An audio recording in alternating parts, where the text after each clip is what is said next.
What's interesting about where companies are today and their service providers is that this has been an area of focus for a number of years for other purposes. But what you've also seen in the industry is that there's been an uptick on how to use effectively service providers, contract with them appropriately so that they understand their obligations versus the client's obligations. And really what you start to notice is that this trend lends itself directly to where people need to be thinking about with respect to how they use service providers for FATCA. Here what you see is that FATCA didn't exist when a number of these relationships started. So a service provider providing, say, administration services to an asset manager in the past would not have contemplated the effect of FATCA because it wouldn't have existed prior to 2010.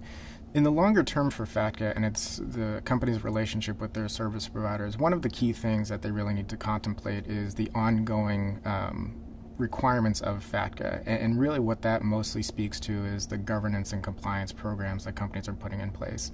And that was one of the final requirements of FATCA itself, where they put in a requirement to have a governance program that's related to their internal controls for complying with the rule. And so as you look long term and what that means, there's a obligation of a responsible officer to certify every 3 years that that governance and compliance program is effective. And if there's a relationship to a service provider who may be onboarding clients, who may be withholding taxes, or doing any other service that relates directly to FATCA's obligations, that compliance and governance program has to contemplate how do they include the controls that may exist outside their organization at those service providers into that overall process. PwC plays a variety of roles in terms of working with companies and service providers who can help them in meeting their FATCA requirements. In some cases, we work with the companies themselves to identify the appropriate partners, work through some of the various service considerations in terms of what services will be provided and how they'll be provided and what some of the critical handoffs are, and helping them think through the oversight that they need to provide. In some cases, we're actually helping the service providers themselves to identify the types of services they need to provide and how those services should be provided. So we really have been playing a critical role in helping both sides to sort of meet in the middle.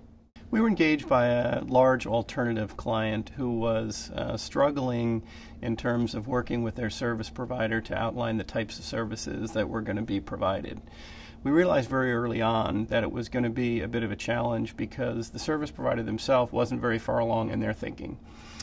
So in working with the client, we decided to take a different approach, which was we sat down with the client and laid out exactly how we thought the services should be provided and presented that to the service provider, who then effectively adopted a lot of the processes and the procedures and the handoffs and the controls that we recommended as their own and have been building their services around that. So I think in that way we were able to help get both parties to the table and get to a common set of processes. Companies really need to be looking at their relationships with their service providers, not just to meet their short-term obligations of July 1st timeline, but really looking at how the service provider relationship fits into their overall governance and compliance program in the longer term. So they need to think about what are the services that are being provided and how do they relate to truly the ongoing compliance with the rules.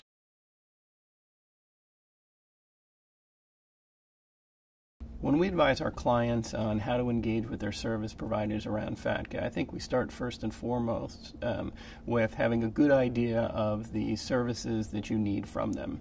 And while that sounds simple, it's not necessarily intuitive for most clients. So I think having that idea of what you need and how you want it to be provided is important. Then I would say starting that dialogue early. For folks that haven't started that dialogue already, I would encourage them to start it almost immediately.